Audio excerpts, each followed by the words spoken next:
So we've established where the money goes, how it's obfuscated, how people hide their identities, how all of this seemingly dovetails into Anonymous, for example, and that's another thing that I'd like to get into is when Occupy Wall Street was announced, guess who was there promoting it?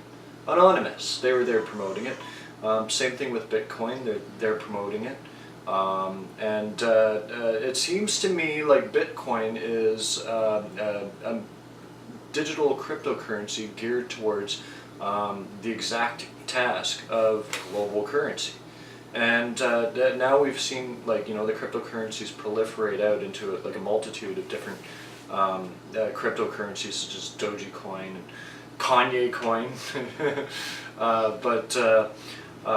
I believe that what these all are just like replicas. So if one fails, or they can make one fail, and then they could steal a whole bunch of money by making one fail, and then people rush to the next currency that's available, like Dogecoin, for example, which is being backed by Apple, and specifically they removed Bitcoin to monetize the whole Dogecoin market that's going to be arising. And recently it started to look like the Bitcoin currency is not as distributed and invulnerable as they were claiming, because I mean, with the recent attacks where people can no longer withdraw money from Mt. Gox and a variety of other Bitcoin vendors, we're seeing that maybe there isn't money there for people to collect value from their Bitcoins. Because I mean, in the end, all these coins is just ones and zeros. They're made up, make-believe. They're not even actually really mined. I mean,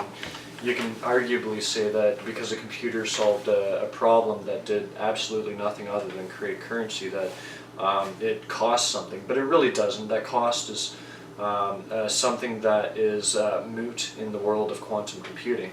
And these people, they'll argue that in the future they'll adapt the currency to fit those needs. But the reality of it is we're being offered all these alternatives, and our market's being intentionally sabotaged because they want our dollar to collapse along with the American dollar to foment the kind of chaos that they need so that they can bring in the new.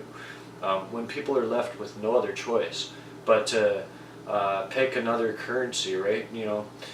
If they're attributing Bitcoin to libertarianism, a lot of people are going to flock there because they want their freedom, but they're not going to realize that it's a big honey trap until it's too late, until their money is already gone. And so a lot of Anonymous's funding came from Bitcoin. They were early adopters. They had the computer equipment to do a lot of mining. Without a doubt, if they were smart about what they were doing, if they were actually using their funds for things, they would have converted it into something of real value, like actual cash, and they would be applying it towards the cyber war. And like I said, it's the only visible face of cyber war. What makes you really think that it's for we the people that are behind the whole thing? I mean, you look into the leadership. There was Sabu, who was an FBI informant, and there's the attacks that they use.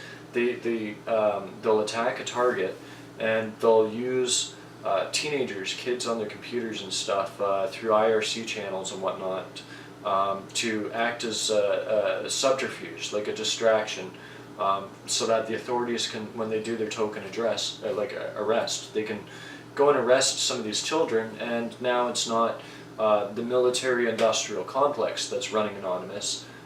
It's a kid in his basement using a computer, which is not true at all. The real people who are pulling the strings, they're power players. They have billions of dollars. They don't want people to know exactly what they're doing, but I mean, the agenda's perfectly clear with what they're doing. They're pushing people into a situation where they have to react, and then they're providing the solution, kind of employing Hegelian dialogue, problem, reaction, solution.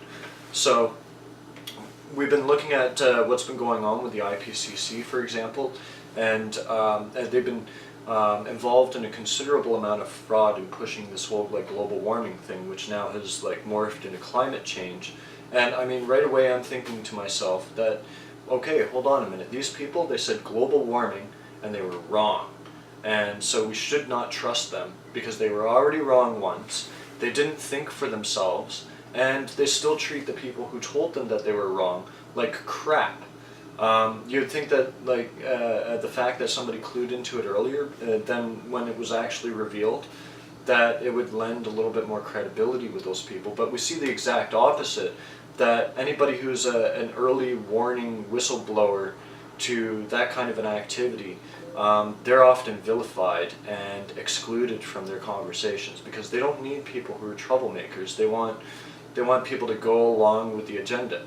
And so like the whole psychology of what's behind their system, how they handpick people to invite to their training seminars, and they teach people a system, and then when they discover that they're like leadership material, they provide them with additional training, maybe give them like free vacations or a bit of extra cash here and there, or even a job. Even a job as like, let's say, writers in media, and a lot of the positions that they target, I mean, it's stuff that's written about in the history books about how communism is rolled out.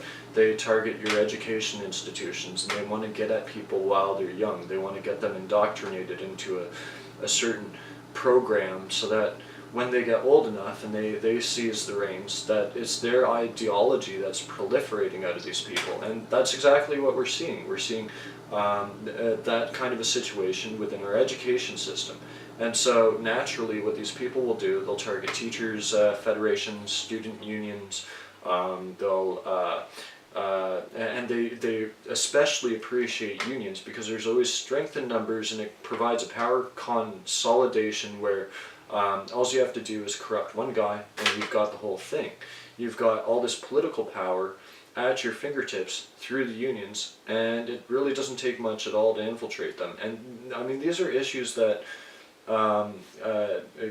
Canadians and Americans and even people all across Europe have gone through. Like, I mean, even during the 1930s, it was a popular thing. People were aware of the politics back then, but we've been so detached from what actually happens for long enough. There's a generation gap, right? The only people that really know about it is your grandfather, and that's if they're still alive or whatever, right? And your generation, my generation, has not known these things, so we're a little bit naive. We don't know what to look out for. We're easily taken advantage of when one of these individuals who believes in, like, let's say Maoism or anarcho syndicalism, which is what I would think is the equivalent of communism, because a traditional anarchist will typically not want any government at all. They want to be self-managing. They want to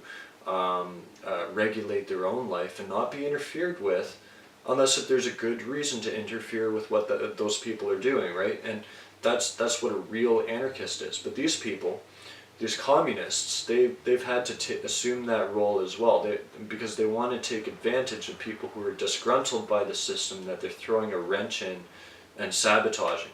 So when your average citizen looks at their contribution, you know, oh, I'm paying $400 a paycheck every 2 weeks in taxes, and what are you really getting back? And they you know, try to account for what they're getting back, and it's like pennies on the dollar. And of course it pisses people off. It makes them not want to pay tax. It makes them want to avoid using electronic banking systems and things where, like, the paper trail is auditable, and where their income can be traced and taxed even more, right? So here in Canada, you visibly see a prolific underground economy. And that's the target of these people. They wanted to destroy the underground economy because that's the biggest threat to statist power.